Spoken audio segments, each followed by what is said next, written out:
realize I'm one of the four people that everybody needs in life. So I am a pastor. So everybody needs, I don't know if you knew this or not, everybody needs a banker. Everybody needs an actor. Everyone needs a pastor and a mortician. Did you know that? 1 for the money, 2 for the show, 3 to get ready, and 4 to go. So let's go, shall we?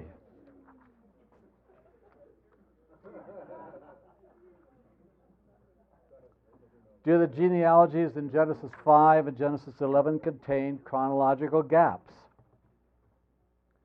That is, for example, Genesis 5:18 says, when Jared had lived 162 years, he became the father of Enoch. Could those 3 verses be translated, when Jared had lived 162 years, he became the father of a man whose family line led to Enoch? Well, in this paper, I will address primarily the meaning of the Hebrew verb yalad, to bear, to give birth, especially as it is used in the hifil, or causative stem, in Hebrews 5 and 11. Now, when I say hifil, you've heard that word already. Think causation. The Hebrew verb means to bear in the kal, or basic stem of the verb, and it means to cause to bear, to beget, in the hifil stem. Can that Hebrew verb be understood to allow for chronological gaps between generations of men who are named in those 2 chapters? And does the text of Genesis 5 and 11 give us hints in and of itself that those gaps should be read into the text, or perhaps hints that gaps should not be read into the text? Does the text tell us the reason for including the age of the patriarch at the birth of a son? That's the Hebrew word yalad at the bottom of the screen. But first, a preliminary, move on, matter within the history of the LCMS. This is what the brief statement expressed in 1932. We teach that, did I pass? I went too far. We teach that God has created heaven and earth, and that in the manner and in the space of time recorded in the Holy Scriptures, especially Genesis 1 and 2, namely by His almighty creative word in the 6 days, we reject every doctrine which denies or limits the work of creation as taught in the Scriptures. That's my bolding of the text. In our days, it is denied or limited by those who assert, ostensibly in deference to science, that the world came into existence through a process of evolution. That is, that it has in immense periods of time. In other words, the brief statement is rejecting billions of years, developed more or less of itself. Since no man was present when it pleased God to create the world, we must look for a reliable account of creation to God's own record, found in God's own book, the Bible. We accept God's own record with full confidence and confess with Luther's Catechism, I believe that God has made me and all creatures. So the brief statement rejects the immense periods of time, affirming a young earth position for the LCMS. That statement was adopted in 1932. The LCMS has not repudiated any portion of the brief statement since that date, nor has the LCMS in convention or in a CTCR document offered a resolution or a position that allows for many thousands or millions of years to be added to a biblical chronology. It's also true, however, to the best of my knowledge, that no convention, resolution, or other statement from the LCMS has been issued since, affirming this young earth position, which is why some of us are asking the LCMS to adopt a position that clarifies our historical position, which is clearly a young earth position, as the brief statement indicates. A position that allows for gaps between the generations of Genesis 5 and 11 opens the door to an older earth, perhaps a little older, or perhaps a lot older. But neither of the 2 scholars I'm looking at closely hold to the view that the earth is a lot older.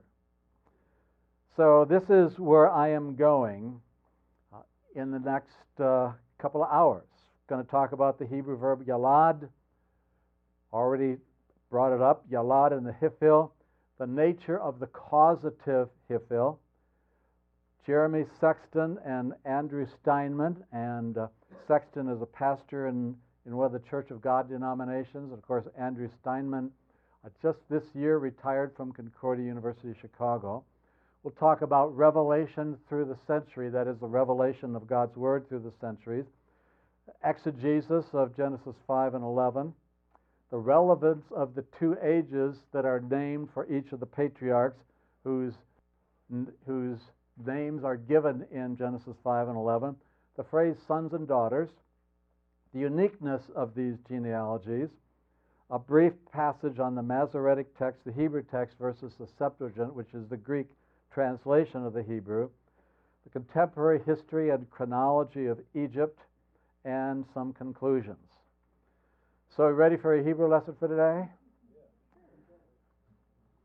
For those who haven't studied Hebrew, Hebrew has 7 verbal stems. The kal is the basic stem, present tense usually. The nifal is the passive of the kal.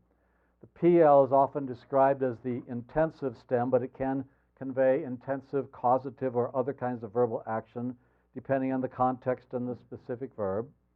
The pual is the passive of the pl. The hifil, our main focus, is the causative stem, to cause something to happen. The hafal is the passive of the hifil, and then the hithpael is the reflexive stem. When I taught Hebrew, I used to say that the hithpael is the lisping conjugation, because every time you say the F, you have to say the TH, and I would make that point so that they would more easily recognize a hithpael form because of the lisp, the so-called lisp, as you had to say when you read the form.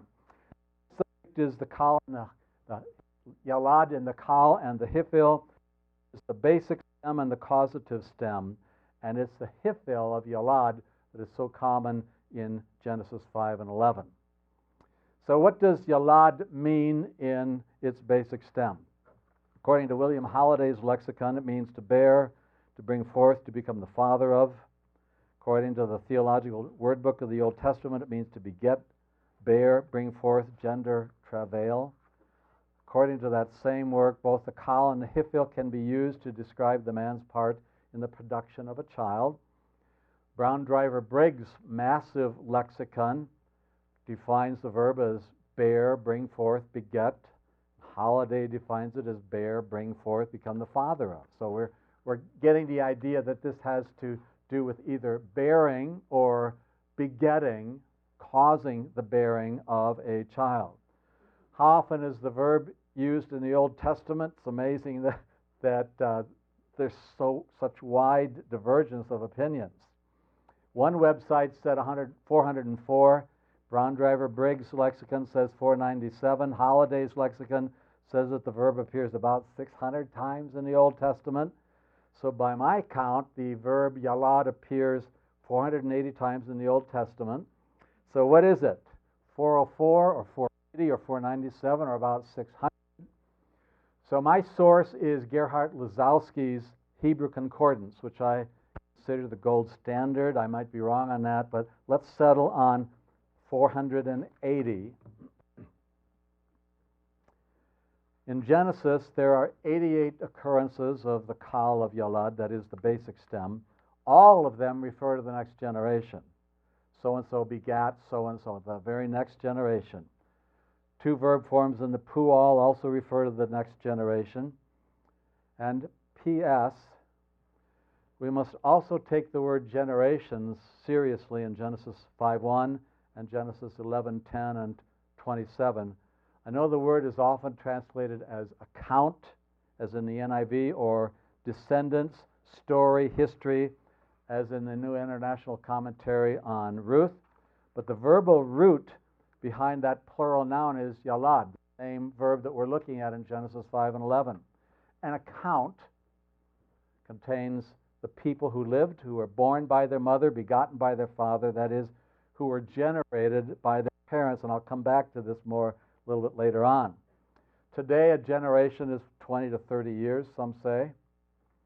In Genesis 5, a generation seems to have been between 60 and 100 years, and in Genesis 11, it seems to have been 30 to 70 years, which suggests declining length of generations as time goes on.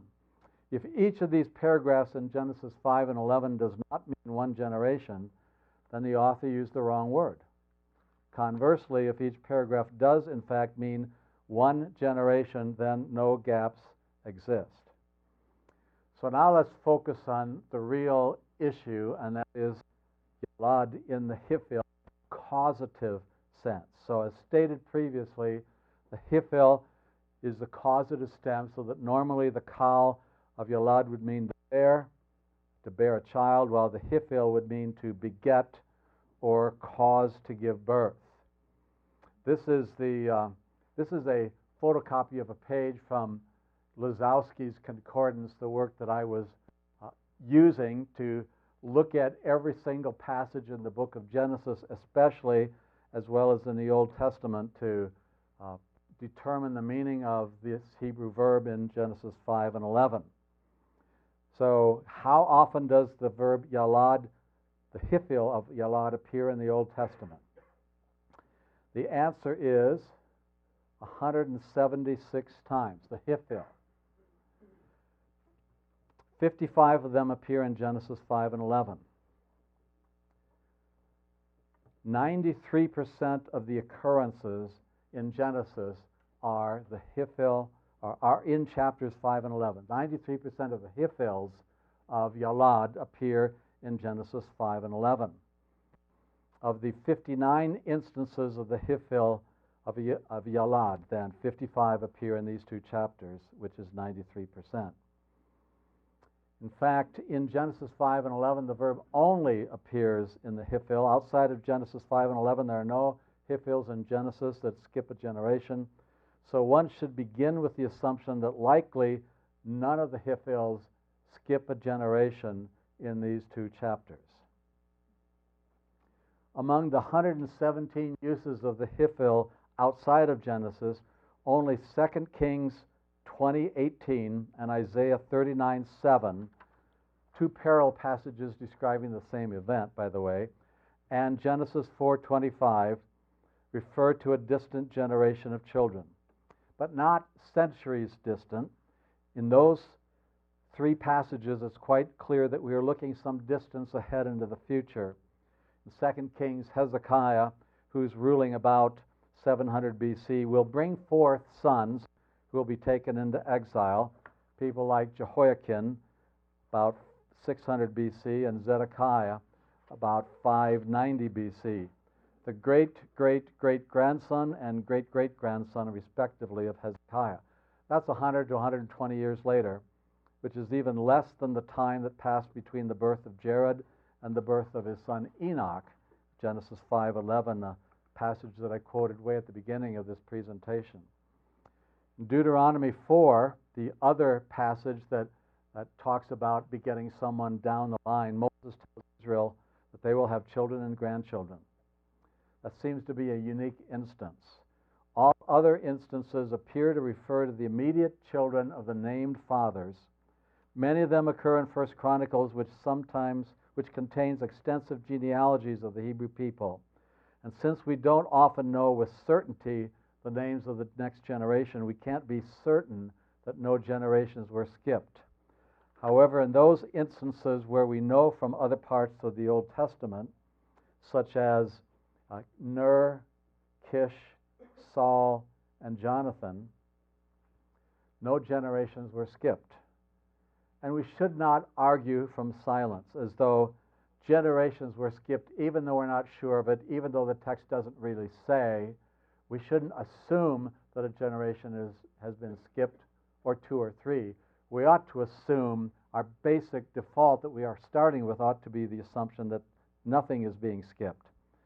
But what percentage of the time in both Genesis, specifically in the Old Testament in general, do we find a clear instance of direct descendants being named when the Hifil of the verb Yalad is used?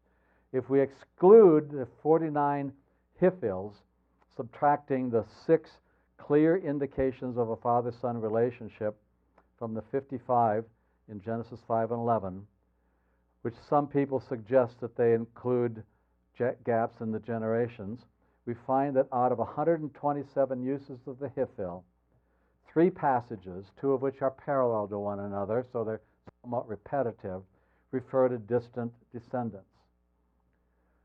That's 2.4% of all instances. In other words, in any situation where we are not certain if the named people are father-child, we have a 97.6% likelihood that the named descendant is the next generation.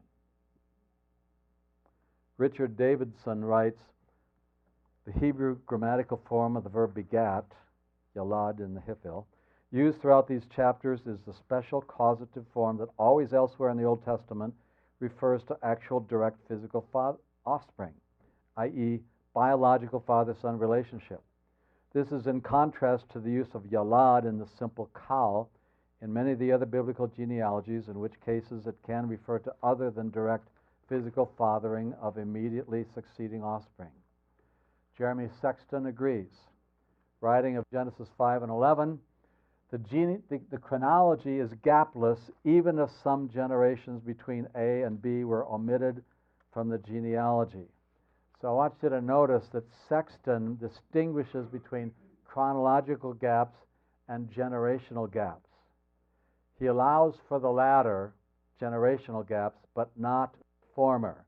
That's significant. Actually, he and I agree that there are neither chronological gaps nor generational gaps, but he thinks that the fact that there are no chronological gaps settles the chronology by simply reading the text and doing the math on the ages of the fathers at the birth of the Son and their total ages and so on.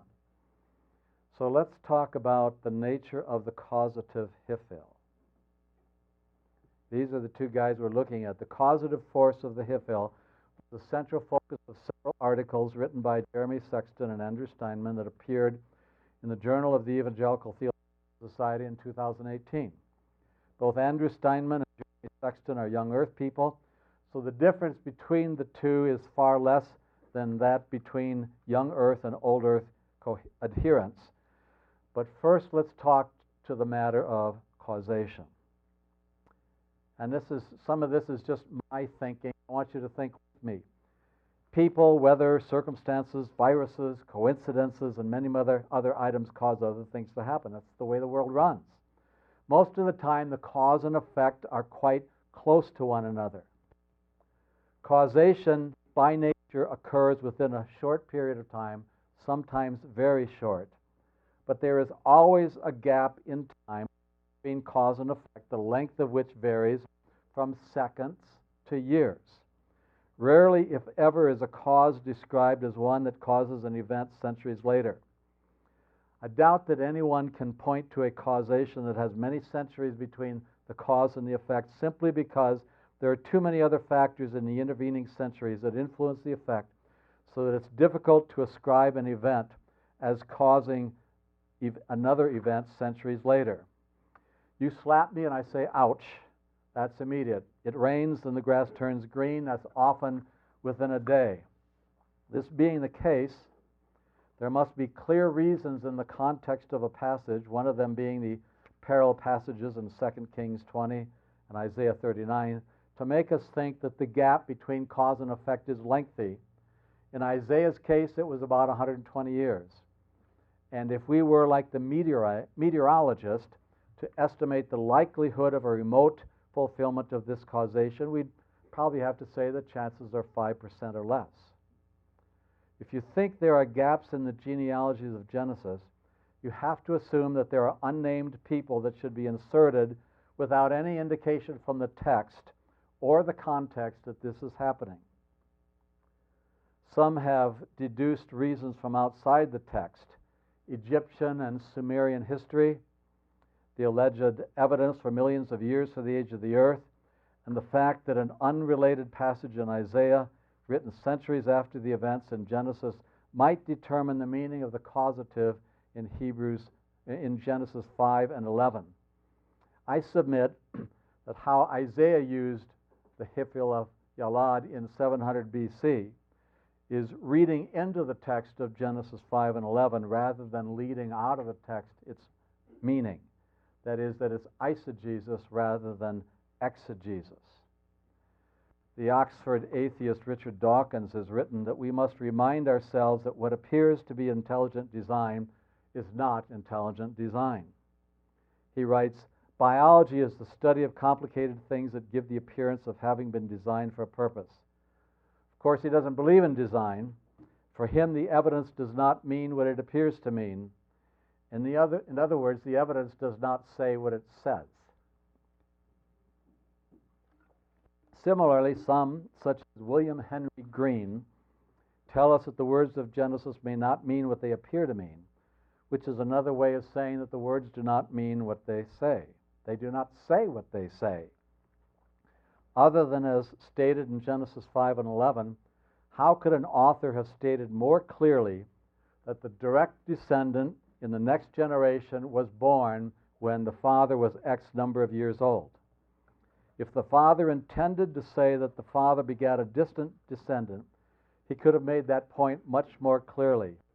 In fact, Sexton writes, no better wording for this purpose was available to the author than what appears in the text. So let's look at Jeremy Sexton's position first of all. He has read William Henry Green's seminal article on these genealogies, an article published in 1890 and entitled Primeval Chronology. Sexton states that Green showed that the Hiphil verb wayoled in the chronogenealogical formula can take a remote ancestor, or a remote descendant as its object. All of this is true. That's what Green said.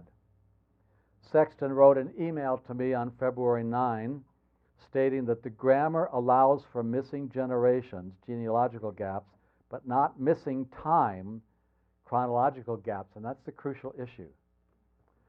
I don't think that either of the two happens, nor, as I said, does Sexton, but I'll explain that later. In one of his articles, Sexton says it this way: missing time does not follow from missing generations. In fact, chronological gaps are semantically impossible because the text specifies the year in which A brought forth B, and then says the number of years that A lived after the birth of B. Whether B was an immediate son of A or a grandson or a more distant descendant makes no difference to the chronology. Genesis 5:9 says, when Enosh had lived 90 years, he brought forth Kenan, with the verb yalad in there. This means that Kenan, the object of the verb, was born when Enoch was 90. The chronogenealogies, which is a genealogy with time attached to it, indicate the age of each patriarch when the successive patriarch was born, even if some names were skipped between A and B. Therefore, the text accounts for every year, though possibly not every generation, between the creation of Adam and the birth of Abraham. And once we get to Abraham, just as an aside, it's much more clear when and how we're moving from one generation to the next. We've got a lot more detail, a lot more of a textual evidence, and so the chronology is a whole lot easier for us to figure out based on a whole lot more information in the text. Genealogical gaps do not imply chronological gaps. That is, a generation might have been skipped, but the age of the father at the birth of the named descendant would remain as stated. Sexton states that the phrase, when A had lived X years, that modifies wayoled, the verb yalad in the Hebrew, still indicates how old ancestor A was when descendant B was born. He writes, furthermore, both the kal and the hifil of yalad can be used of a father's non-immediate descendant. Deuteronomy 4 and 2 Kings 20 with Isaiah 39, the same text that Steinmann uses, use the hifil of yalad to describe the births of remote sons, while Genesis 10:8 uses the kal of this verb to describe the birth of Cush's remote son Nimrod. Sexton also cites some grammarians. For example, he quotes Waltke and O'Connor, who state that the direct object accusative is the recipient of the transitive verb's action. That so-and-so begat so-and-so. That direct object is the result of the subject's action. So when the text says that a father begat his child, that event is completed only on the day in which his child is brought forth to birth. Again, Waltke and O'Connor say that with the hifil, the object participates in the event expressed by the verbal root. Sexton also cites Leonard Talmy, who confirms that a causative refers to the caused event and only implies a causing action. Sexton states that the verb that means "and he begat" incontestably refers to a birth event. He also writes, a verb, whether a causative or not, always expresses an event that corresponds to the meaning of its root. Neither verb contains in its content any reference to the causing action. Only the caused event is described. Therefore, a time indicator associated with the causative verb, as in these formulas in Genesis 5 and 11, specifies the time of the caused event, not the time of the causing action. Now, Steinmann's going to differ from that just a little bit, but a significant bit, even though it seems to be small. The main question is this: does the hifil refer to the inseminating or to the birth, or both? Sexton says the birth. I agree. Pardon the crudeness of the following remark, but until the child is born, the father has not begotten a son. He has only had sex with the future child's mother. Linguist Robert Dixon agrees, stating that the causative nature of the hifil is a secondary concept, while Steinmann appears to see it as a primary concept. Hebrew grammar says it this way: it often designates the object of the verb beget with the sign of the definite object. In Hebrew, this two-letter particle, pronounced eth, often precedes the word that receives the action of the main verb. In Genesis 5 and 11, that particle, this word eth, untranslatable, but it's saying this is the direct object of the verb's action. That particle precedes the named son in each case, confirming the fact that the named father begat the named son with no intervening generations. In response to Green's article, the guy that published the article in 1890 proposing gaps, Smith Bartlett Goodenough argued that the begat indicates the birth of the person named after it. Old Testament scholar Victor P. Hamilton wrote to Sexton. Hamilton, I've read some of his work. I really like what Hamilton has to offer. He says, I've recently read your paper on evangelicalism's search for chronological gaps, including your interaction with Steinmann throughout your article. It seems to me that you have an irrefutable case against his understanding of the hifil. I fail to see how he can sustain his argument that the hifil of Yalad refers to the ancestor's causing action. It refers to the caused event, B's birth, or that the descendant's birth, the son's birth. I agree with you that the temporal qualifier, when A had lived X number of years, indicates the time of the caused event, when the child is born. Fortunately, in his commentary on Genesis, Hamilton had previously written, when Genesis 5 says that X fathered Y, it may mean that X fathered the line culminating in Y. But since this commentary was published in 1990, and the note that I just shared with you that he wrote to Sexton in 2018, Hamilton may well have changed his mind in the intervening 28 years. And like Green and Steinmann, Hamilton produces no evidence from the text of Genesis, but only from other parts of Scripture, such as the genealogy of Jesus in Matthew 1, which he cites as evidence for how Genesis 5 could be taken. The German scholar Gerhard Hasel has written similarly. So this is kind of technical, but it's basically saying the same thing that Sexton is saying and Hamilton is saying. The repeated phrase, and he fathered so-and-so, appears 15 times in the Old Testament, all of them in Genesis 5 and 11. In 2 additional instances, the names of the 3 sons are provided. The same verbal form is employed another 16 times in the phrase, and he fathered other sons and daughters. Remaining usages of this verbal form in the Hifil in the book of Genesis reveal that the expression "and he fathered" is used in the sense of a direct physical offspring. A direct physical offspring is evident in each of the remaining usages of the Hifil of the verb yalad, "and he fathered," throughout the Old Testament. The same expression appears twice in the genealogies in 1 Chronicles, where the wording "and Abraham fathered Isaac" rules out that the named son is but a distant descendant of the patriarch instead of a direct physical descendant. Thus, the phrase "and he fathered so-and-so" in Genesis 5 and 11 cannot mean Adam begat an ancestor of Seth. So let's go to Andrew Steinmann's position. As already suggested, one major difference between Sexton and Steinmann is whether the focus of the text is on the causing action or the caused event.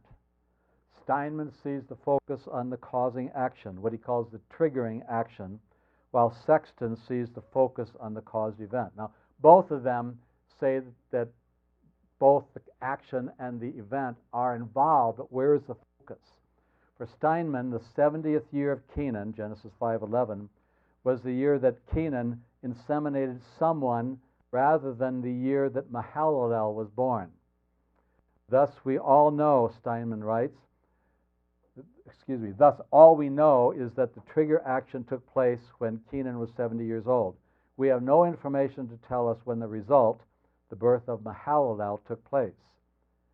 In an email response to Jeremy Sexton, Steinmann wrote, "The Hifil stem of this verb, yalad, denotes the initiating of a process that brings forth something sometime in the future.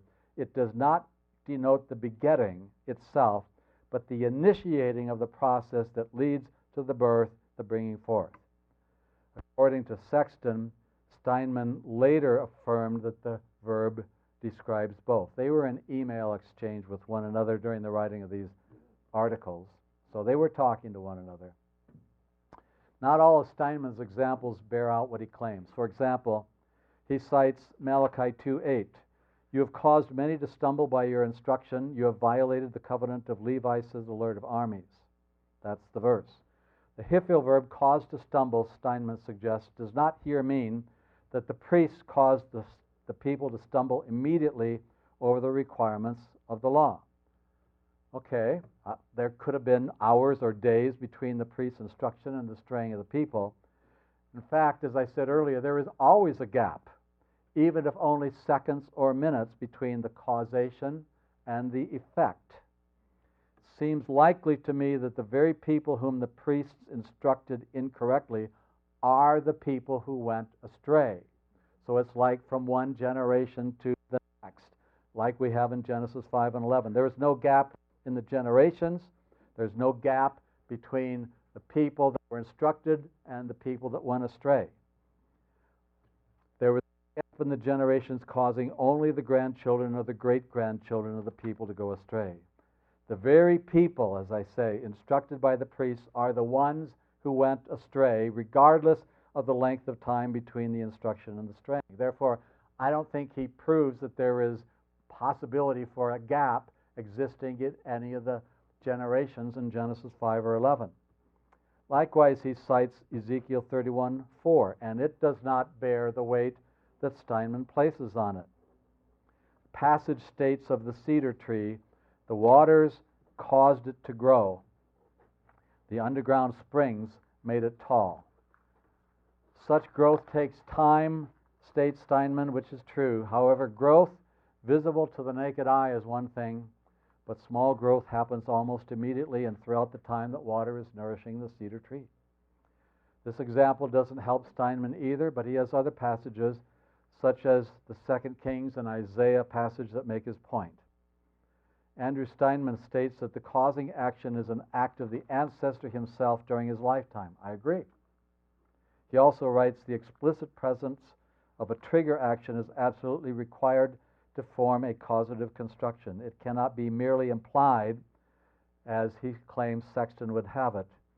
However, Sexton would also agree, and I agree, there is a trigger action that ends up resulting in the birth of the child.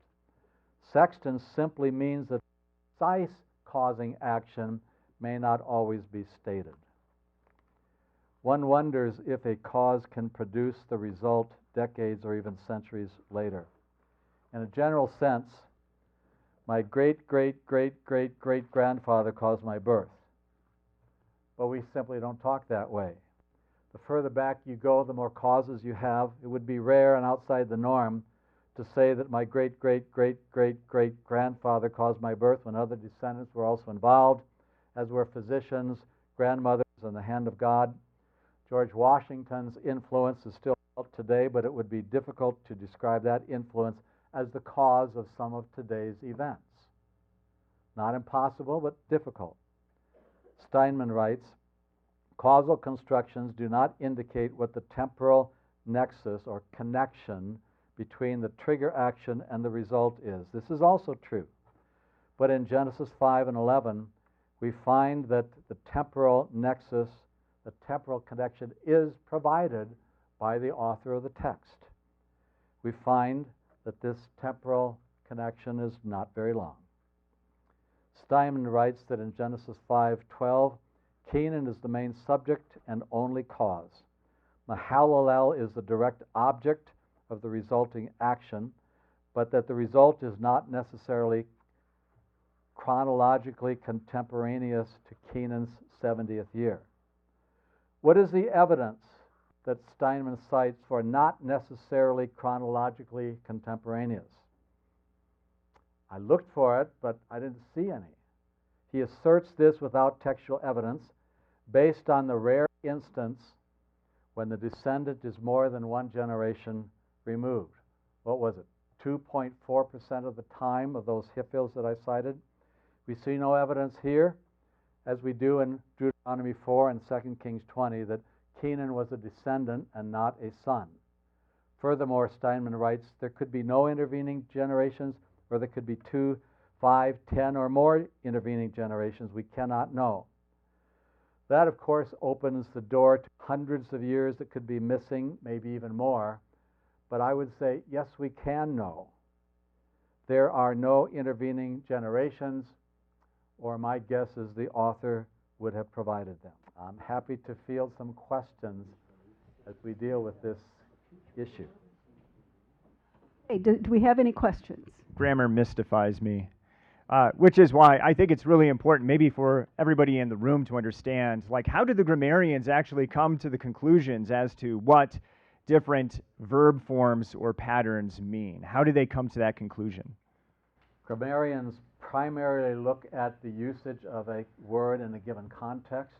They will look at, to some extent, at etymology. They will also look at how the word is used in other Northwest Semitic languages. So Arabic is another language within the broad language group of Hebrew. They'll look at Aramaic and some other Semitic languages. Syriac is somewhat related. So they will look at how the verb is used in those places. But the primary way is, how is the verb used in context in the literature that we have available to us? So usage primarily determines meaning, and that's one of the criticisms, by the way, of Kittle's Theological Word Book of the New Testament, where Kittle's articles spend so much time looking at the etymology of a word, and it's far more the matter of usage determines meaning rather than its etymology, where we can come up with all kinds of interesting theories that may or may not be true because it doesn't mean that in this context. Are there other genealogical, well, thank you for that answer, by the way, this is excellent. And are there other genealogical lists that can be found outside of the scriptures, like you said, that are in a Western Semitic language that use a word that's very similar to Yalad? I'm going to get to that in part two, but Okay. Let me just say one of the things point that I'm making that others have made before me, and I'm simply repeating their insights. These two genealogies in Genesis are unique in the Old Testament, so there's nothing else like that where you have these interlocking gaps that not interlocking gaps, but these dates that are indicating the age of the father at the birth of the son, and then how many years he lived after the birth of the son, and at what age he died. And so you've got these overlappings between generation and generation. So there's nothing else in the Old Testament like that, and there's nothing else in any ancient Near Eastern literature like these genealogies. So that chronological information in the text of Genesis 5 and 11 is in fact unique. Thank you. So we'll talk also about other genealogies that appear later in the Old Testament. I mentioned the one in Matthew 1. Matthew doesn't give a complete list of all the ancestors of Jesus. So he skips some generations, and he seems to do it in order to show Jesus is the perfect fulfillment of Old Testament prophecy, because he's got 14 generations and then 14 and then 14, which is 6 sevens and 7.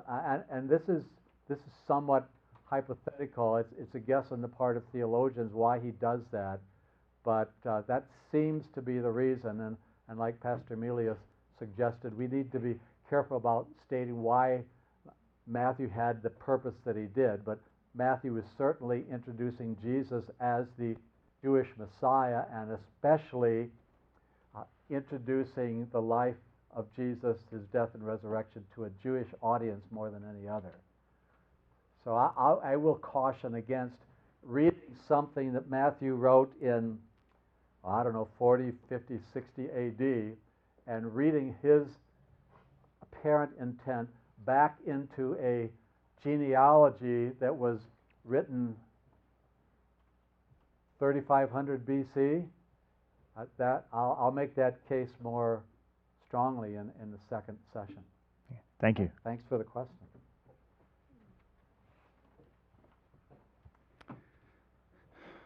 So I'm trying to just summarize in my own mind what you just said. So I'm going to ask basically, What did I just is this say? what I heard?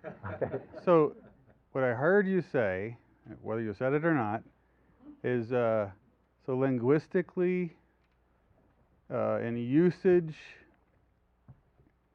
and just reading the text in a natural way, not to be too much strained to get somewhere else.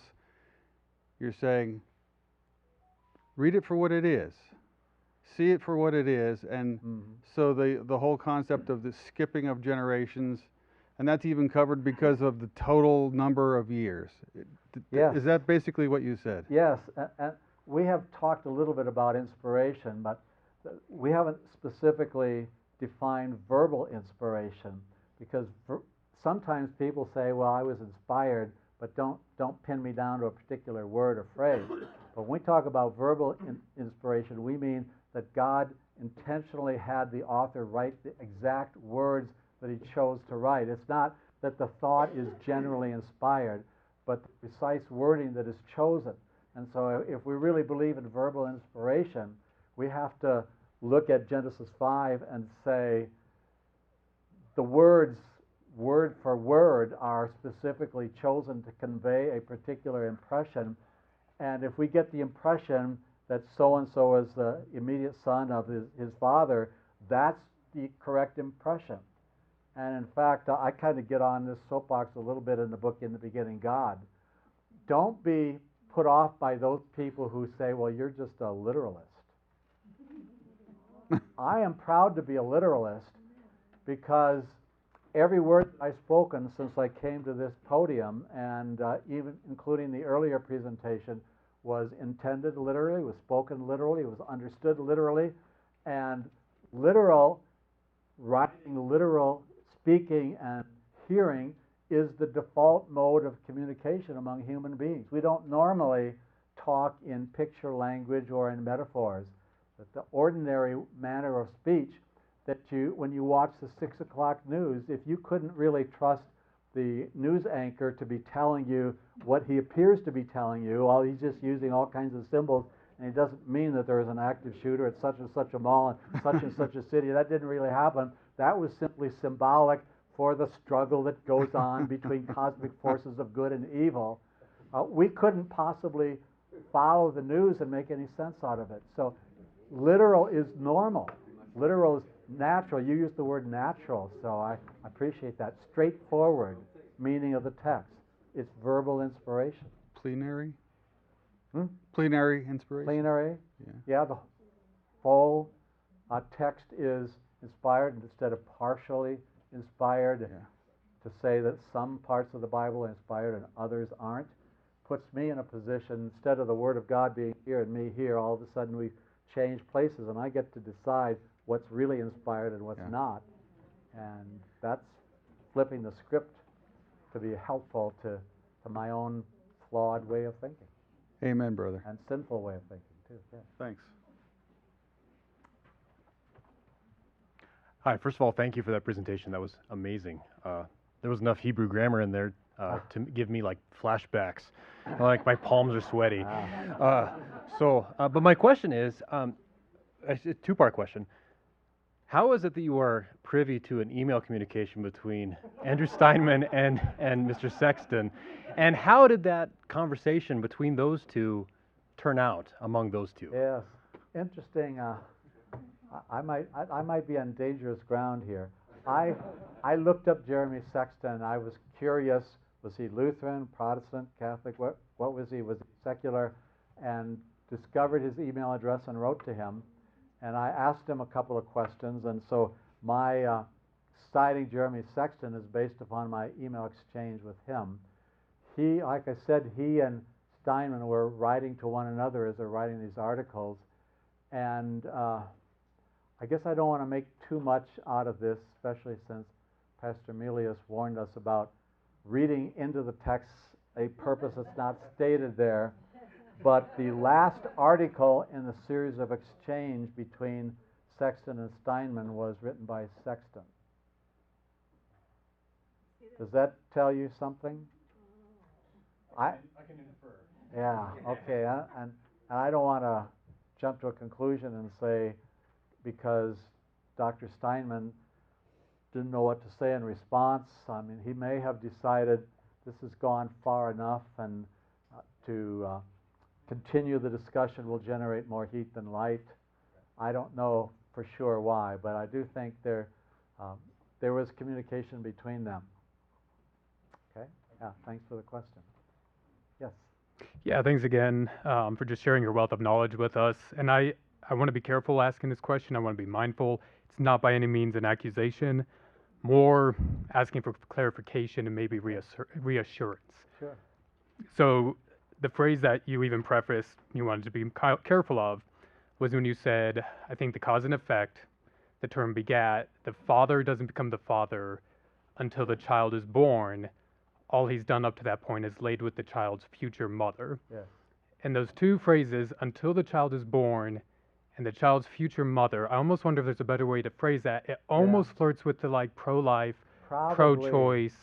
You know, he's not the father till the child's born. It's almost you could argue that it refers to the conception.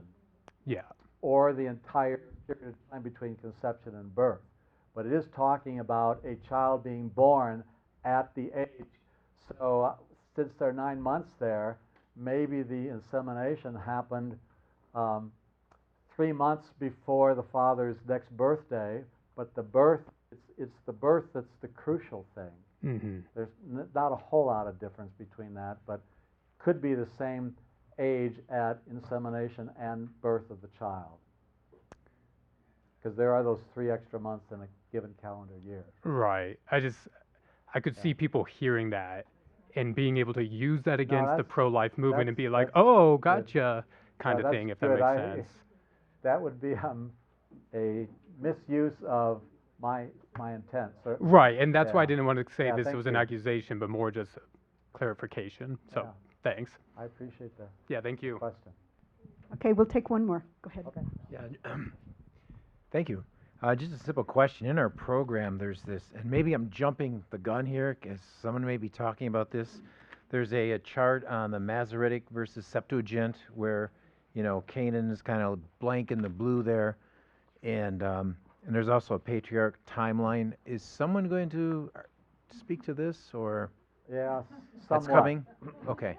Somewhat. I'll speak to it relatively briefly. partly because as I got into it, I realized there's a whole lot more in that question. I'll give you a consensus perspective and basically the two positions, but to delve into that would have taken me, I don't know, another 20 years, I think, and I don't think we had that much time before this conference. Okay. Okay? The reason we didn't put an emphasis on that is the difference between the two is really 1,386 years, I believe. And so it doesn't really make that big of a difference in the age of the earth. We're still under 10,000 years no matter which one we use. So as Dr. Heck said, we'll address it briefly, but we're not going to go and spend a lot of time on it. So, okay. All right, let's thank Dr. Heck for the part one here, and we're looking forward to part two. Thank you so much.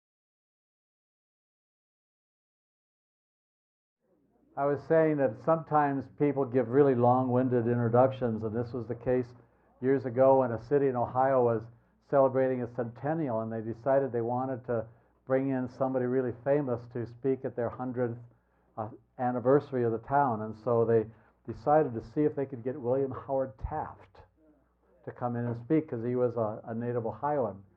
Taft is the only person who has ever served, not at the same time, but at different times, as President of the United States and another time as the Chief Justice of the U.S. Supreme Court. So very talented man, very famous man, as history tells it. And so they invited him to come and speak for their 100th anniversary celebration, and to their surprise, he accepted. So now they got another problem. How do we treat him appropriately? We got to get somebody really well placed to introduce him.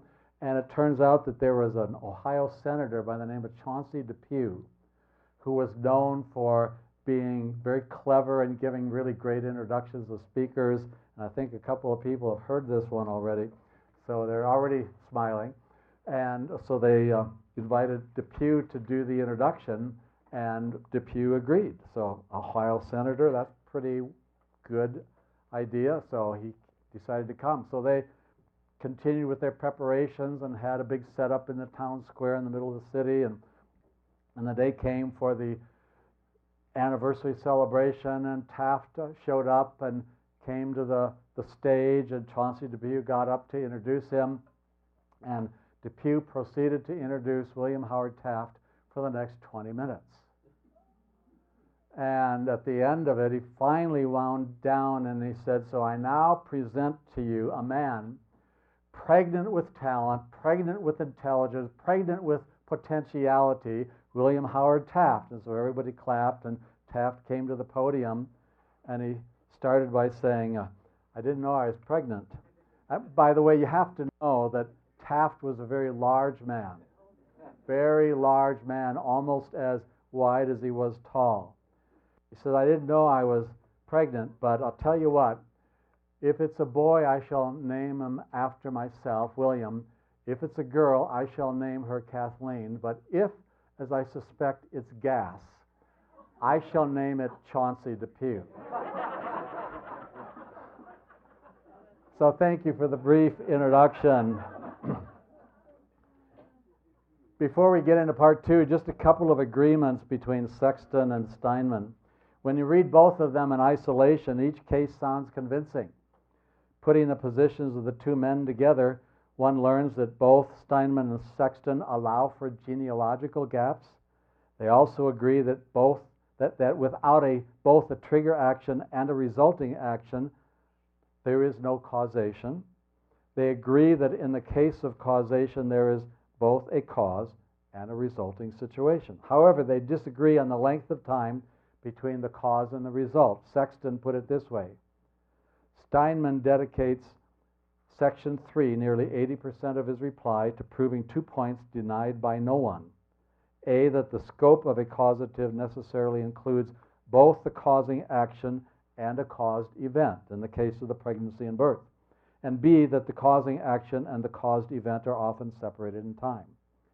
By focusing on the causing action, I think that Steinmann feels he is providing more room for an extended length of time between the cause and the result. Sexton suggests that this is Steinmann's hidden assumption. The trigger or causing action and the resulting action are separated in time, the temporal qualifier refers to the time of the trigger action rather than the time of the resulting action. By focusing on the result, Sexton provides a tighter connection and therefore a shorter connection between cause and effect, cause and result. He also expects there to be evidence in the text if the resulting birth is a later descendant or an earlier descendant rather than a son. They agree in at least one other place. Sexton affirms Steinmann's comment when Ptolemy, the grammarian, Hebrew grammarian Ptolemy, says that the causing action is implied, he means that a specific cause is not identified in the causative. Sexton states that that is also precisely what I mean. So they're not far apart, even though their difference on the issue does result in a significantly different position. So let's get into part 2, Revelation through the centuries. One of my teachers in graduate school, the renowned Old Testament scholar and prolific author Walter C. Kaiser Jr., who happens to be an old earth proponent, taught me a valuable hermeneutical perspective, namely that a historical approach to the scriptures is important. We must do our theology, especially our exegesis, our interpreting the text, in the light of what had been revealed up to that point in history when any given passage was written. We ought not to read later theology back into the earlier passages. For an obvious example, the New Testament concept of Redeemer is not what Job had in mind when he said, "I know that my Redeemer lives," in spite of the favorite hymn in the Lutheran hymnal. Job was expecting a kinsman, somebody related to him, who knew him, to vindicate his reputation. God has always been a Trinity. God has always intended to send a Redeemer, but the knowledge of God as Redeemer or as Trinity or Jesus as Redeemer grew in the understanding of God's people over time. The Scriptures are complete. No more books will be added to the 66 canonical books of the Bible, no matter what the Latter-day Saints say. However, it was not always so, and we can easily forget that. Upon the death of Moses, there were only 5 books. The prophecy of the virgin birth was not yet known. Upon the death of Malachi, there were only 39 books. And between the deaths of Moses and Malachi, the number varied greatly, gradually increasing over the centuries. This means, therefore, that one must interpret the genealogies of Genesis 5 and 11 according to what had been revealed and recorded up to the time of Abraham, whose story begins in Genesis 11. If all the Old Testament were revealed at the same time, or within a century or so, then the usage of words in any given historical context would be relevant. But the literature of the Old Testament was revealed over the course of many centuries, even several thousand years. How a word was used in 500 BC does not determine its meaning and usage in 4000 BC. What we might learn by comparing the early genealogies to other genealogies that appear later in the Old Testament is only marginally helpful. We can see this in English as in the King James Version in 1 Thessalonians 4:15, which uses the word prevent, which at that time meant precede. And it had has an entirely different meaning to us today. Prevent, of course, meaning to stop somebody from doing something. It simply means those who are alive when Christ returns will not have an unfair advantage of people who have already died. We will all join the Lord in the air. The fact that later genealogies, such as the one at the end of Ruth or in Ezra 7, verses 1 to 5, skip generations, does not mean that the first 2 genealogies in Genesis 5:11 also skip generations, especially when the genealogies in Genesis are unique. Had genealogies appeared with gaps before Genesis 5 and 11, then that would be compelling evidence for gaps in Genesis 5 and 11. But we should not read later Old Testament theology back into earlier Old Testament theology. The book of Ruth was written around 1000 BC. while the genealogy, or maybe 1100 even, somewhere in that century, while the genealogies of Genesis must have originated at least 3,000 years earlier. Would not writing styles and conventions change over the course of 3 millennia? In fact, the skipping of some generations, or even one generation, so as to place Boaz in the honored 7th position, is a likely later development of an earlier practice that listed every generation. What I'm saying, therefore, is that we must be careful about using any insight from any portion of the Old Testament that was written later than Genesis 1 to 11. And I take those 11 chapters to be the oldest chapters in the Bible and in all of world literature, written not by Moses, but by the people whose names appear in the various Toledoth sections of Genesis. A proper view of history in the centuries before Christ, such as that of Josephus and Thucydides, Josephus 1st century AD, Thucydides 5th century BC, was that history can only be written while events are still within living memory. Richard Bauckham, a Scottish Presbyterian scholar, wrote, "The Gospels were written within living memory of the events they recount." That was true in the New Testament era, but also in the centuries before that. Now, as stated earlier, the word Toledoth, often translated generations, comes from the same Hebrew root as the word yalad, to give, to bear, to give birth, to bear, to give birth. The Toledoth structure of Genesis binds the entire book together. If any of it is historical, then all of it is historical. If any of it is mythology or parable, then all of it is at least questionable in terms of its historicity. Therefore, if all of Genesis 1 to 11 is straightforward history, as I read it, it must be interpreted on its own without the evidence of later texts. By the way, here are the 11 Toledoth statements of Genesis, from chapter 2, verse 4 to chapter 5, verse 1, 6, 9, 10, 1, and so on. Here are the remaining ones in the latter chapters of the book of Genesis, and I'm basing this on P.J. Wiseman's book, Ancient Records and the Structure of Genesis, A Case for Literary Unity. He argues, among other things, he says, the New Testament refers to Moses as the author of passages in Exodus, Leviticus, Numbers, and Deuteronomy, but never says that about a text from Genesis. And he also argues that if you look at just the unit between two of these Toledoth statements, like Genesis 36:9 and Genesis 37:2, you'll find an individual listed in that section who lived through the entire sequence of events that are recorded in those two passages. And you can do that for all of the sections, all of the 12 sections of Genesis that are divided by these statements. My guess is that Moses is the author of those 11 statements, and that he worked with pre-existing historical accounts written by people that passed those on down to him, because his life really begins in Exodus 1. The birth story of Moses is in the first chapter of Exodus. So he had to rely on either direct revelation from God, almost on a dictation type of style, or previously written historical records, and I think it's the latter that he's writing on the basis of. A minor but confirming fact is the simplicity of the Hebrew of Genesis. If you've ever translated any of the Hebrew of the Old Testament, you find the language of Genesis as some of the easiest Hebrew in the Old Testament to translate. And it seems to me, and this is just an opinion, to be the kind of Hebrew that was written in the early history of the language, lacking some of the complexities of later development of the language.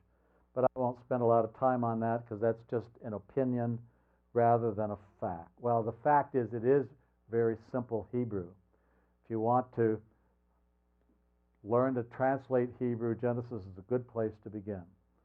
Next section, the exegesis of Genesis 5 and 11. Let's look at those two chapters. The question is not whether the hiphil can refer to a caused event that is far removed from the cause, but whether in this instance, in this context, in the early chapters of Genesis 5 and 11, it does.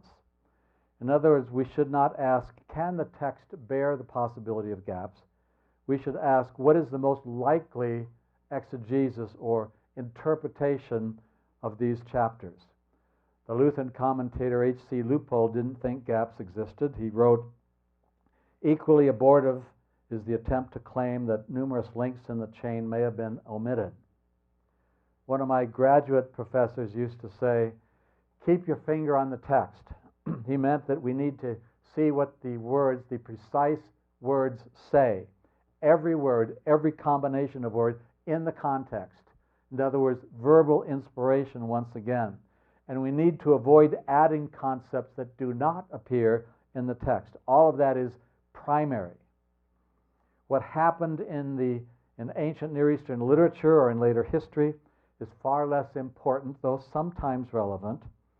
That means it's only somewhat relevant as a testimony from history, what scholars have said through the centuries and how they have interpreted Genesis 5 and 11 for centuries. Andrew Steinmann relies more on the extra-biblical literature than does Jeremy Sexton.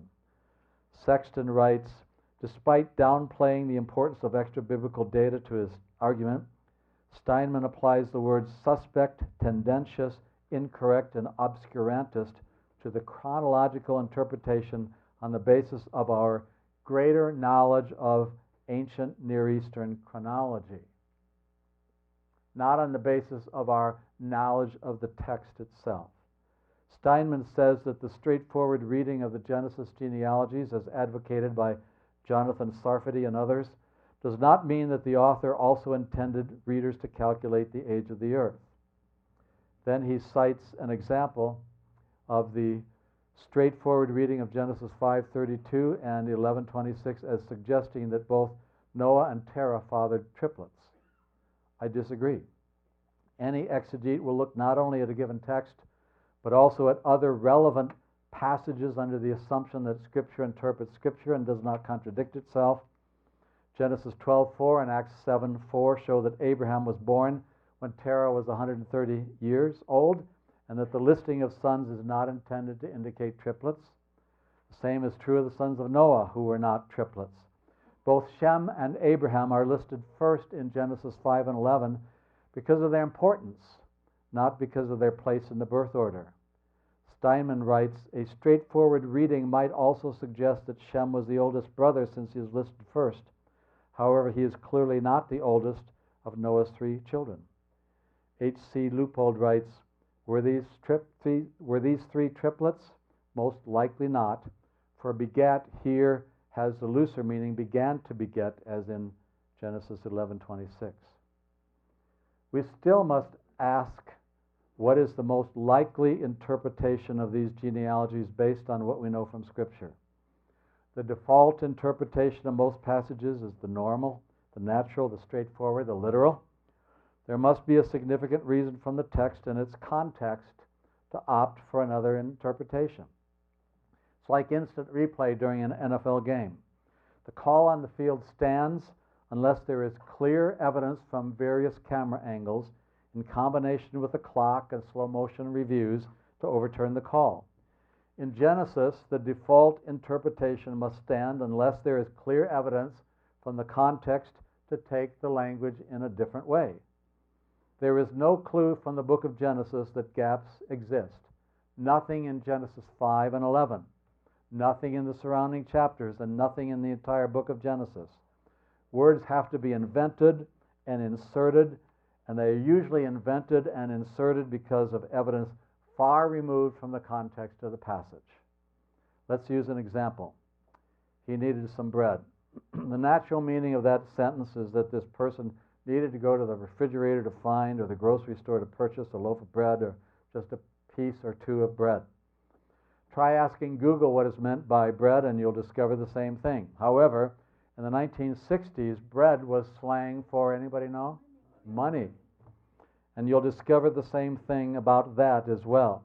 According to the Oxford English Dictionary, that sense of the word first arose in the mid-1800s.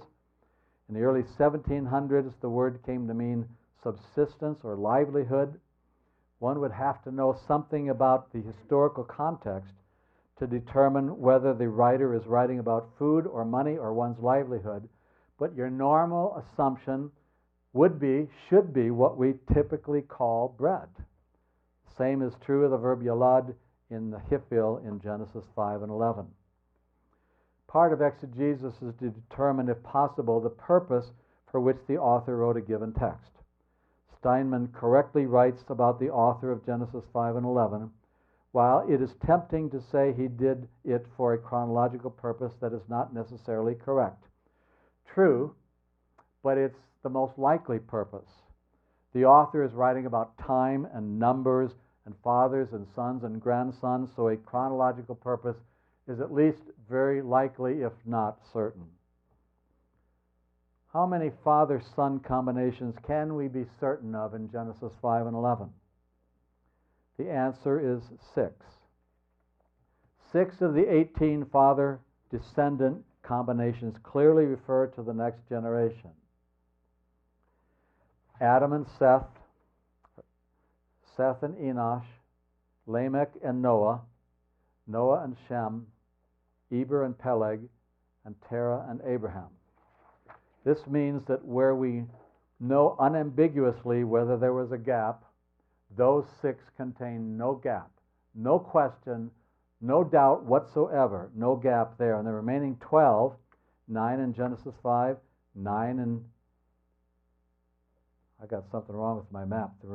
I got one of... Anyway, the remaining 12 out of the 18 are somewhat uncertain. So we ought to interpret the unclear passages in Scripture by the clear passages, as we do in many other instances. In these instances, if 6 of the 18 father descendants are father-son, and the most likely interpretation of the other father-descendant relationships is also father-son.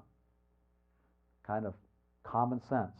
The only reason one would assume gaps is that the interpreter wants them to be there and is elevating some pieces of data to a more significant role than what the text actually states.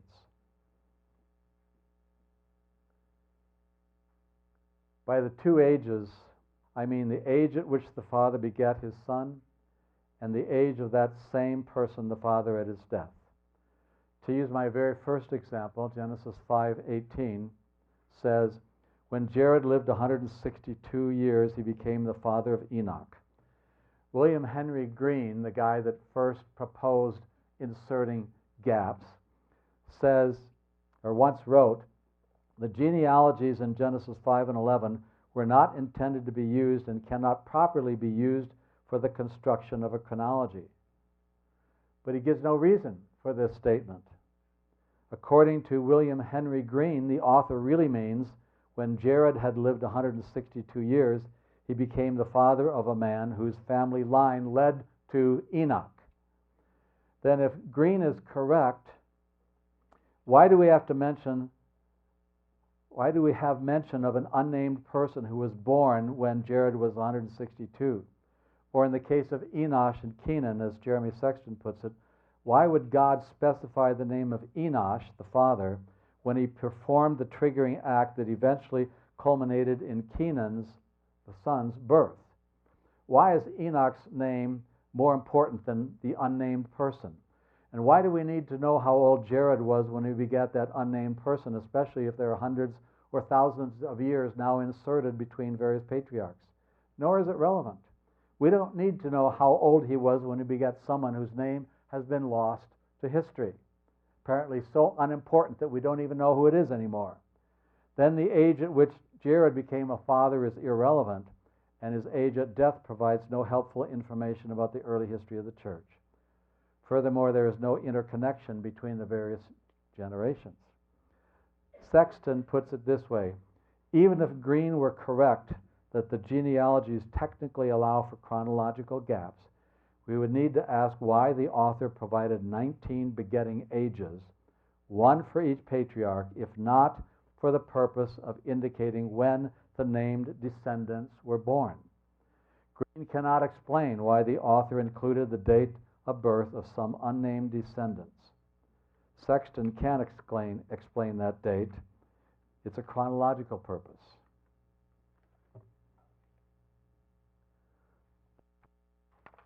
Have you noticed something else in the text of Genesis that has received very little attention? Have you ever wondered why we read in numerous places in Genesis 5 and 11 that the name patriarch not only had a named son, but also had other sons and daughters? Now, the word other does not appear in the Hebrew text, but it is implied. Why would the author mention other sons and daughters if the issue were the named descendant, Enoch or Mahalalel or Methuselah? Furthermore, Enosh, Kenan, and Jared were sons, so to mention sons after mentioning a son is to mean other sons. This dad had other kids. In those places where the text states that the individual had other sons and daughters, and there is the complete list right there, I believe that the author and this is not stated in the text, so this is an opinion. I believe that the author intends to assert that all of the offspring of the individual, the dad, are now included. 17 times the phrase appears in chapters 5 and 11, 9 times in chapter 5 and 8 times in chapter 11. The text doesn't read some other sons and daughters, a few other sons and daughters, but other sons and daughters. Why did the author include those words so often? Certainly the author doesn't want us to think that the named child was an only child. Perhaps the author wants us to see that families were large in those days. I praise God for large families. Probably the author wants us to see that these genealogies are historical and therefore reliable. I mean, some people say Genesis 1 to 11 is saga. It's not reliable history. What are you putting a genealogy in the middle of saga if there's no purpose in it, no historical purpose? It didn't make any sense. I also contend, and this is my opinion, my interpretation, that this phrase is intended to include all of the children of the father. The phrase is omitted for Noah and Terah, probably because all their children, or at least all the sons in this patriarchal society, are listed by name. Let's take a look once again at the formula that William H. Green, the first person to make a case for gaps in the Genesis genealogies, proposed. Sexton calls this assumption the linchpin of Green's case. That formula is when A had lived X years, he brought forth the son from whom sprang B. So once again, for example, when Genesis 5:18 says, when Jared had lived 162 years, he became the father of Enoch, Green says it really means when Jared had lived 162 years, he brought forth the son from whom sprang Enoch. What is the point of saying he had other sons and daughters if the text isn't really intending to say he had a son from whom sprang Enoch? Those other sons and daughters would be irrelevant and unnecessary. The additional sons and daughters appear in the text as brothers and sisters of Enoch, which is not the case if we are talking about someone who led to the birth of Enoch, someone whose name has been lost to history. We could paraphrase it more simply if we follow Green's ideas. Jared had a lot of children, one of whom was Enoch. Save a lot of space, a lot of time. What is Green's justification for inserting additional wording? He doesn't give any. He offers no explanation from the text itself, which means that he probably wanted to reconcile Genesis with the new theory of millions of years for the age of the earth and the willingness to place the authority of Scripture beneath that of Charles Darwin. There's some interesting historical information that Sexton provides in an article where he talks about Green's theory and how a particular theologian who was stumped by what Genesis 5 and 11 had to say, how he felt tremendously relieved when he read Green's article. And, okay, now we can reconcile Darwinism and the great age of the earth that Darwin proposed with the text of Genesis. And now he doesn't have to face this quandary, this difficulty of explaining Genesis 5 and 11. So no justification, no textual justification from the book of Genesis. Next topic, the uniqueness of these genealogies in Genesis. When we look at the other genealogies in the Old Testament, we learn that these genealogies are very unique. Jeremy Sexton has written, "This construction is unique, appearing nowhere else in Scripture." And outside of the Old Testament, Richard Hess once stated, "None of the comparative ancient Near Eastern examples, including in some other Semitic languages, proposed by scholars actually have a precise parallel with any of the genealogical forms found in Genesis 1 to 11. Richard Davidson has written, "These genealogies are unique, with no parallel among other genealogies of the Bible or other ancient Near Eastern literature. Unlike the other genealogies, which may and in fact often do contain gaps, the chronogenealogies of Genesis 5 and 11 have indicators that they are to be taken as complete genealogies without gaps. These unique interlocking features indicate a specific focus on chronological time. These tight interlocking features make it virtually impossible to argue that there are significant generational gaps." End of quote. This is also a reason not to argue from the genealogies of other nations, because those genealogies also lack the interlocking features. Because of the uniqueness of these genealogies, the references to genealogies in Ruth and First Chronicles are not nearly as helpful. They were written much later in history, and none of them provide the age of the father at the birth of his son, along with his total age. Okay, time to take a snooze. Put your head down on the table and take a nap for the next couple minutes. If you are wondering about, or maybe not wondering or caring about the difference between the Hebrew text and the Septuagint, I suppose it's useful for us to know that there is a difference. So much has been written over the centuries about the reliability of the Hebrew text, MT, Masoretic text, the Septuagint text, abbreviated LXX, the Samaritan Pentateuch, and the Hebrew Vorlage, that is the Hebrew text that was behind the Greek Septuagint translation. Some recent debate has continued, especially as offered by Henry B. Smith, in favor of the Septuagint, which gives a chronology that is about 1,300 years longer than the Hebrew text. Smith thinks that the Septuagint is more accurate and that the Hebrew text was deliberately altered by scribes. And by the way, Jeremy Sexton thinks the Septuagint is more likely to be accurate, and so I side with Steinmann on this question and with Sexton on the issue of chronological gaps. It might be attractive for those who think the current history of Egypt is a problem for young earth advocates. I'm not going to pretend to be an expert on Septuagint versus Masoretic text, the Hebrew versus the Greek, but I offer here a brief challenge to the views of Smith, especially as provided by Lita Sanders and Robert Carter, whom you'll hear later. Sanders and Carter, the latter with Creation Ministries International, has written a strong response to Smith, which shows the poor scholarship of Henry Smith. Let me add the dated opinion of H.C. Leupold, who wrote, "There is no reason for doubting the correctness of the chronology submitted by the Hebrew Masoretic text. This is and is intended to be a complete chronology, complete as far as marking the actual lapse of time is concerned. No other nation has anything to compare with it."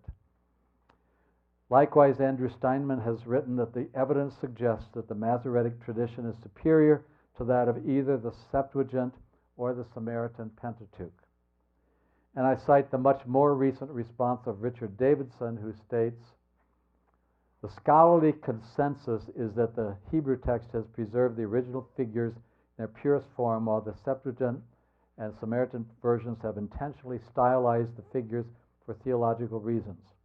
But I will go no further into this debate, since I believe that the Masoretic text has been shown to be more reliable, as Sanders and Carter and many others have argued. But now let's turn to the problem provided by Egyptian history." And at the end of my talk, please no questions about the Septuagint versus the Hebrew, because I am by no means an expert on that subject. It's beyond my expertise. One common argument against a straightforward reading of the genealogies of Genesis 5 and 11 is the chronology of contemporary civilizations, particularly Egypt and Sumer, northern Mesopotamian river valley.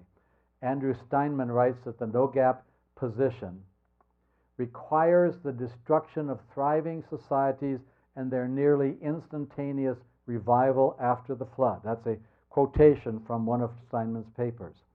He claims that one must offer a convincing alternate interpretation of the Egyptian and Sumerian evidence. He concludes, as far as I know, none is forthcoming. Now, that would truly be a problem if the ancient chronology of Egypt and Sumer were fixed and certain. They are not. The biblical chronology is much clearer than the evidence from ancient Egypt and Sumer, and most Egyptologists operate from the assumption of an old earth. So they want the results that they discovered to fit into what they already believe.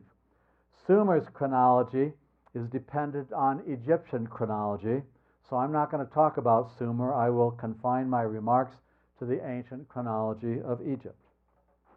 But before we go there, I want to mention the king list from ancient Sumer. Okay, I'm not exclusively doing Egypt. There's no doubt that the king list has a problem with dates. Now you can see that for yourself, because the list contains the names of 8 kings who ruled over 5 cities for a combined 241,200 years. Yeah, that'd be a pretty long length of reign for a Lulam to rule for 28,800 years. A little bit of a stretch. Would you say there's something non-historical about that? There's no doubt that these years are inflated, but note what is stated after those kings. These are 5 cities. 8 kings ruled them for 241,000 years. Then the flood swept over the earth. Then follows a list of 39 post-Diluvian kings, a list that is dated to approximately 2000 BC. The date of the flood has been placed between 2300 and 2500 BC, which seems to fit well with a list that was composed around 2000 BC. Egyptologist David Rohl, R-O-H-L, has convincingly, at least in my opinion, shown that the conventional chronology for ancient Egypt, which underlies all of the archaeological and chronological work done by scholars for the Mediterranean world, has contracted the Egyptian chronology by about 200 years up to the time of the Exodus. I won't attempt to deal with Egyptian chronology in its entirety, but the errors of this late 2nd millennium BC period indicate the assumptions of most Egyptologists and have caused many to date the Exodus in the 13th century rather than the 15th century BC. In his excellent book, Exodus, Myth or History, Rohl argues that Egyptian chronology is almost entirely dependent on a biblical synchronism that identifies the Egyptian ruler Shoshank I with the biblical Shishak, who is mentioned in 1 Kings and 2 Chronicles. But Shoshank I, Rohl claims, was not the biblical Shishak who sacked Solomon's temple. He tells us further that Ramses II, or Ramses the Great, if you've ever seen the movie The Ten Commandments, Ramses is the Egyptian pharaoh there. He's the most famous of the Egyptian pharaohs, that he was a contemporary of Solomon and not the pharaoh of the Exodus.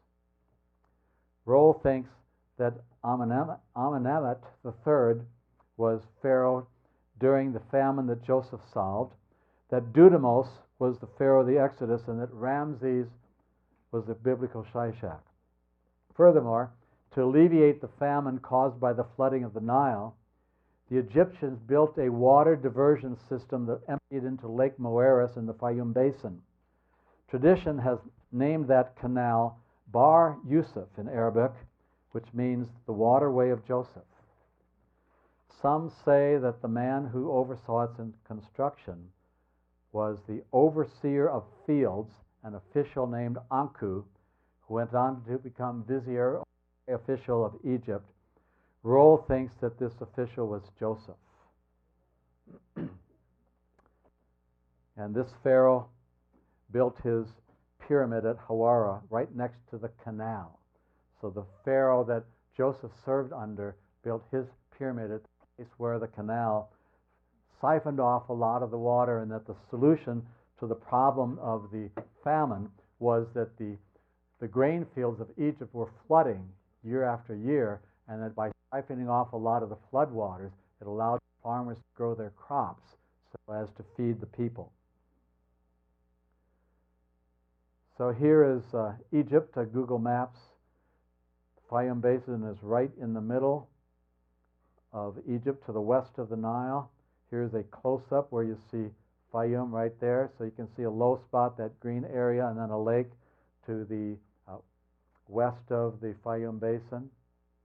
Here is a satellite picture of that same area, and this is what the canal looks like today. This is a relatively recent picture. According to David Rohl, I told you who the Pharaoh of the Exodus was. Rohl describes a period in Egyptian history that is shrouded in mystery and concludes that Egyptian chronology needs to shorten its reading of the second millennium by about 200 years. The story is told in the film and DVD Patterns of Evidence, Exodus. You showed that, didn't you, here? Fascinating story, really well worth your time to read.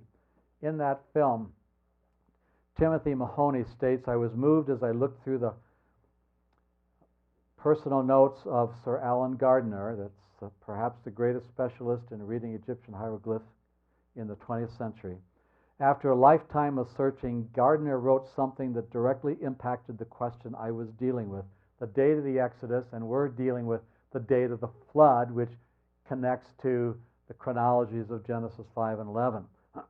Gardner wrote, "It must never be forgotten that we are dealing with a civilization thousands of years old and one of which only tiny remnants have survived. What is proudly advertised as Egyptian history is merely a collection of rags and tatters.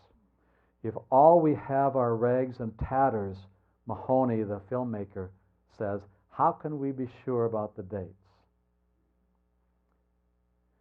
If Egyptian chronologies are off by 200 years in the second millennium BC, the chronology of ancient Egypt needs far more data than is currently available and apparently needs to be reworked.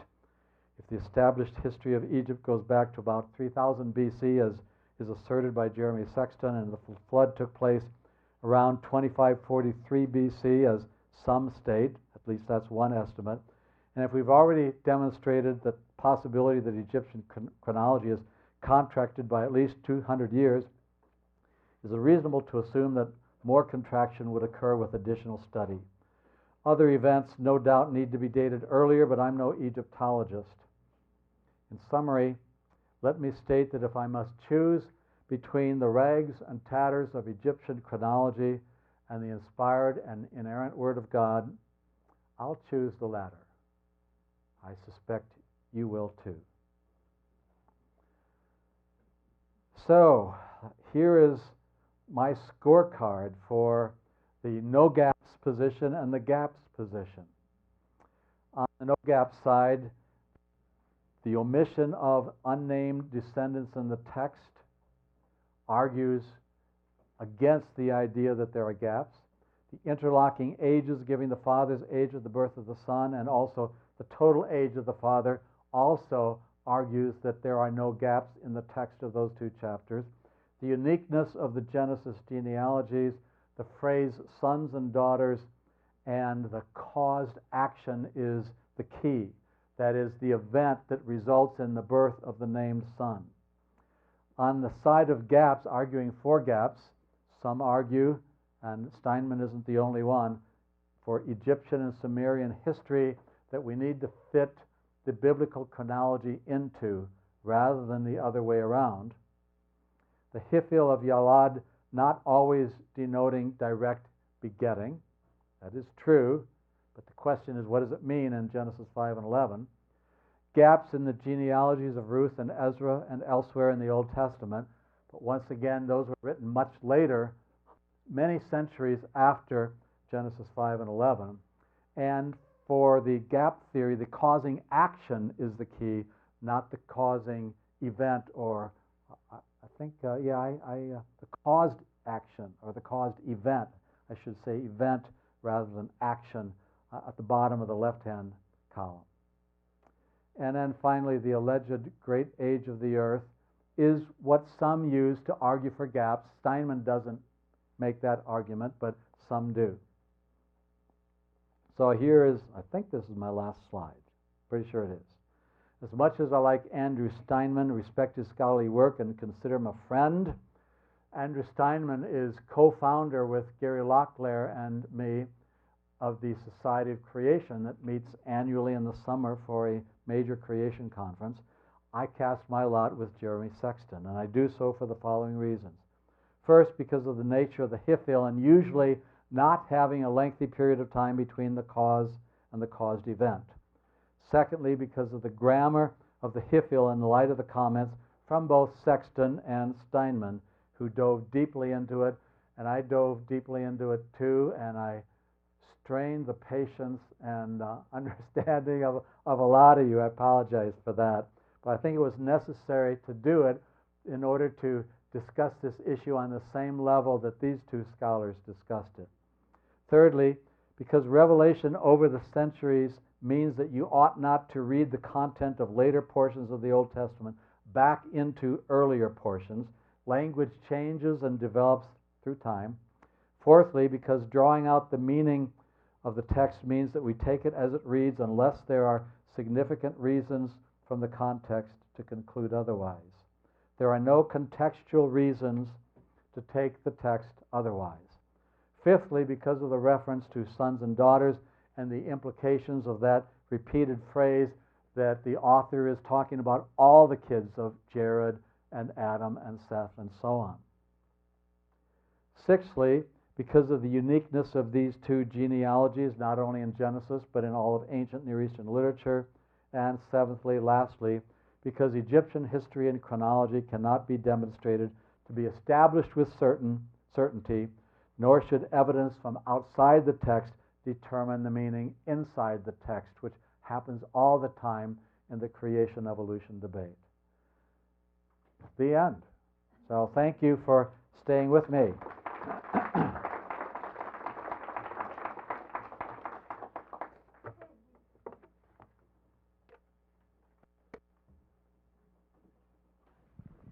Okay, we have a few more minutes for questions. Do we have some questions? Anybody want to ask me how my voice is doing? Doing okay. We've really worked him hard today, so. Yes, sir. Thank you again. A lot of information there.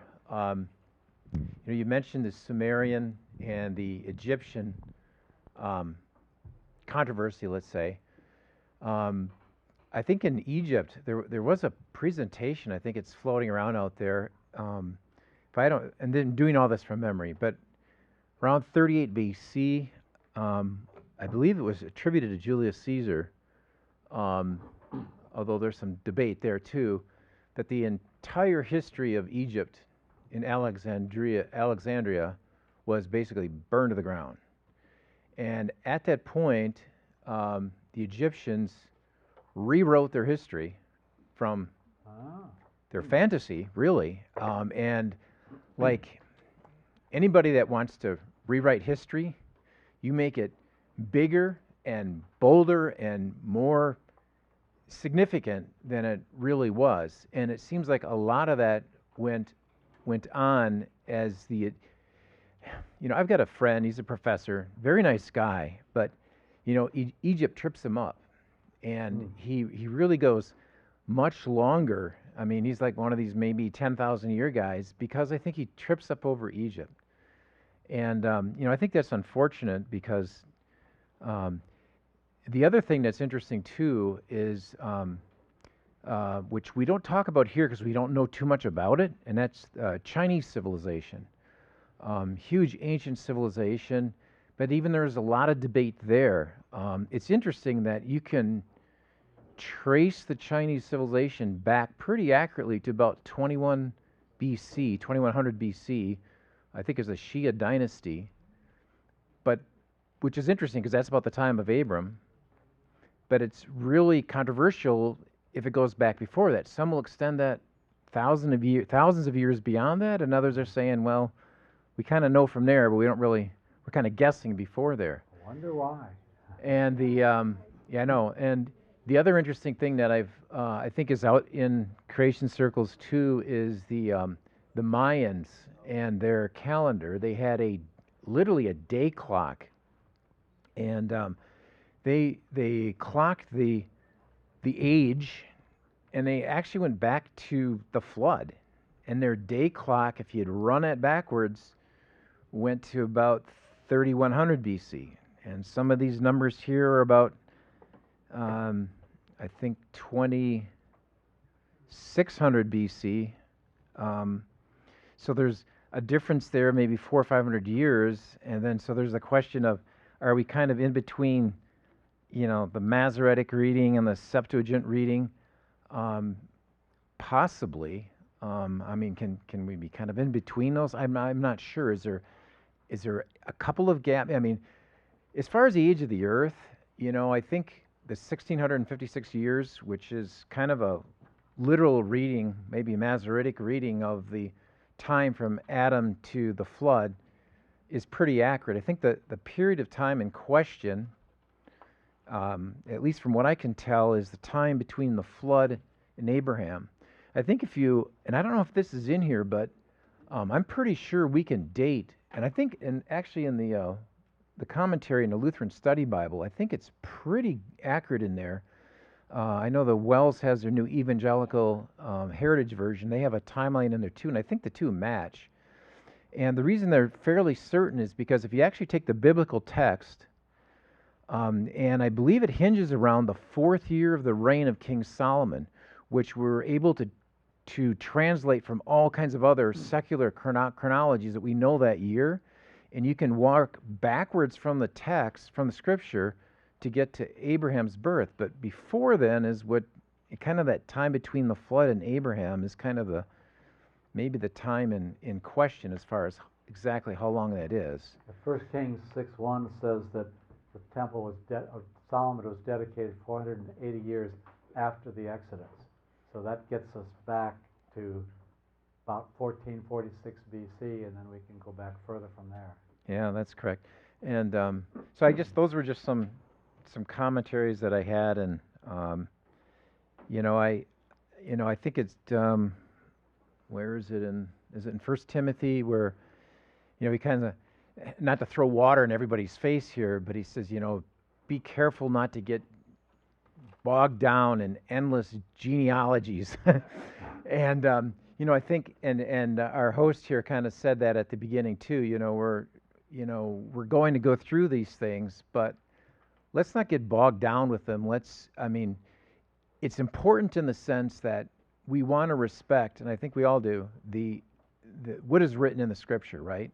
And the numbers in there are meant to be believed, and yet there's some of this that we probably don't fully understand exactly, but we may be off by a few hundred years, but we're not off by thousands of years or tens of thousands of years or anything like that. And I think that is the key point. And if I'm wrong, correct me. I find it interesting. I hadn't heard about Egypt rewriting their history, but I do know that the library at Alexandria, Egypt, was probably the greatest library in the ancient world at that time. And so when it was destroyed, that was a tremendous loss. Would love to have the documents that had been there. Sad that there were marauding hordes that would do that kind of destruction to the world at that time. But that sort of underscores the unreliability of Egyptian chronology, and favoring that above the biblical chronology doesn't make a whole lot of sense to me. Right. So, okay. Thank you. Okay. Yes. I was just having a little trouble understanding. You talked about the stuff that comes later. You can't use that to interpret the stuff that comes earlier. I'm thinking things like, well, God doesn't change. And then if Hebrew is different, so much different now than it was back then, how do you know what it says back then? You know what I mean? It's like, well, maybe you can say that begot the person who or whatever. But I guess if words are changing their usage, how do you know what anything means? I guess that's what I'm I'm having a little trouble with.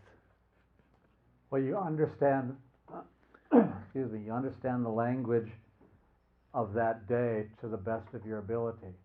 And you realize, I mean, the English language is a good example of going from Old English to Middle English to Modern English. I mean, we've got the King James English in there. And if you were to try to read Beowulf, the poem about the life of Beowulf from, I don't know, 1000 or 1100 AD, you wouldn't be able to understand it. So language does change, there's no question about that, but also usage changes. And I'm sure that some of the words, the spelling of the words in particular, were updated. But even when we look at the discovery of the Dead Sea Scrolls, we find there was very little change in the actual language between the manuscript of Isaiah that was written around Isaiah's day in 700 AD and the oldest Isaiah manuscript known prior to that time from 1006 AD. So the Dead Sea Scrolls discovered two complete Isaiah scrolls that were dated to about 2000 BC. That has to do with the reliability of the transmission of the text by the Masoretic scribes. But as far as the language itself, the best we can do, the biblical text we have, is the language that was in use at the time that the Old Testament revelation was complete, about Malachi's day around 400 BC. But language did change, and some of the things that I've read some of this, so I don't want to get into too many specific examples, but there are words that mean something later in history that scholars have incorrectly interpreted, whereas if they're read and understood in the context of the day when that passage was written, they're understood differently. Okay. And I won't get into my doctoral advisor's dissertation on the enclitic meme in the Hebrew language. I think if I lost any of you earlier, I would lose all of you momentarily by explaining that. Okay. Yeah, I guess, yeah, it was just new to me. Because I was just kind of picturing, okay, God, the way He preserves our scriptures for us, He probably preserved the Hebrew language to be kind of the same later on as earlier, so that we could always understand it. But yeah, I guess not. I was just, it just threw me a little. Not necessarily. Yeah. I think there are arguments about the date of Ecclesiastes, where some say the type of Hebrew used for Ecclesiastes is a much later Hebrew, therefore couldn't have been written by Solomon in 1000 BC. Well, if the scribes are copying the text down and they're updating the language, not changing the words, but recognizing that people wouldn't know this spelling, and so they spelled the exact same word, the exact same grammatical form in more recent Hebrew language so that it could be understood, then that would explain why the Hebrew of Ecclesiastes is so different from the other writings of Solomon in 1000 BC. Yeah. It's a bit complicated of an argument, but I still stand where I argued earlier. I have a question that might throw a monkey wrench in things, but okay. Hopefully it won't. When looking at the Genesis 5 and the Genesis 11 genealogies, it makes it clear that so-and-so had other sons and daughters, other sons and daughters. Mm-hmm. Why? I don't know if you have an answer to this, but it just came to my mind when we were going over it. Why is Mahalalel mentioned? Why is Kenan mentioned and not some of those other? What is it about? I mean, this is a question that came to mind that never occurred to me before, but why him? Why him? Why him? Very possibly because that's the firstborn child. Okay. Possibly because that's the person that allows us to get to Abraham. But yeah, we're not really told. Certainly with the arrival of Abraham, sometimes called the first Jew or the first Hebrew, we have the first worldwide promise of the gospel, that in you and in your descendants shall all the world be blessed. And Abraham looms large on the horizon of the Old Testament in the book of Genesis. So that would mean not necessarily the firstborn child. And Seth isn't the firstborn child of Adam after all. We've got Cain and Abel before that. So more likely that it gets us to, in some cases, probably the firstborn, but in other cases, it's the child that allows us to trace the genealogy to the point where we get to Abraham, which sort of supports Steinmann's argument that there was a messianic purpose involved in the individuals that are named in those genealogies. So this could, if I may, so that could maybe explain why, like my goodness, at 710 years old, begetting a certain son, and that one is named, because that one leads toward Abraham. Any dads that are begetting a child at least in the text of Genesis 5 and 11 at age 710. I'm just throwing out a number. Jared was 162. That's by today's, I'm just limit. throwing out a number. By today's standards, those are some very mature men. I think if you look at the chronology of the Joseph story, you find out that Jacob, I did a careful chronological study of this, taught the Joseph story. Jacob got married at about age 76, and he died at, 175 or so.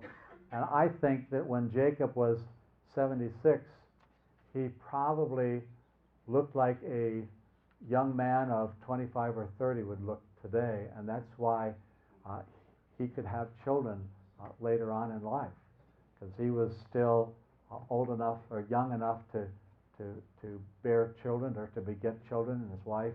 I mean, Sarah's 90, okay, and Abraham's 100, so that's beyond the age of childbearing. But I stand corrected. Yeah, yes, you're right. There is one, Jared, it's 162 years, but the others are younger. okay, Yes. and is that the oldest age? Okay, Noah's 500 when he begat his 3 sons, or when he started to beget his 3 sons. Okay. And he lived to be 950. I was riveted by your statement about how Moses probably or supposedly got his information about Genesis from a record that had been handed down. And so I kind of went down my own rabbit hole there, and I wondered at how that could have come about. I mean, just think about Noah. He could have spoken to and known all of these people over all of these generations. Let me tell you about the flood, for example, and look at how many generations he could have said that to. Or Adam, into how many generations of people after him that he could have known. Have you thought about that? Is that any place in the literature? No doubt. That kind of understanding? Methuselah died in the year of the flood. I don't think he died because of the flood, because that was probably just a coincidence. Maybe God waited until he died or decided his time was up, and then the flood came. But yeah, there would have been a lot of overlap between the generations. I don't think that's the problem. We typically celebrate that sort of thing when you see pictures of 4 generations of this particular family, the oldest being in the 90s or 100 years of age, and you've got generations being closer to 20 years than 30 or more. But yeah, there would have been a lot of overlap, undoubtedly. But I think it all works out. Well, we have these genealogical tracers in our society today. At best, you can go back and find out when somebody lived and died, and maybe a little about their life history. Mm-hmm. Wouldn't you love to be able to talk with them? Yes. These guys got to do that, or could have. Yes. Appreciate that. Thank you. Okay, anything else right now? Okay, thank you so much, Dr. Hack. That was great. Thank you.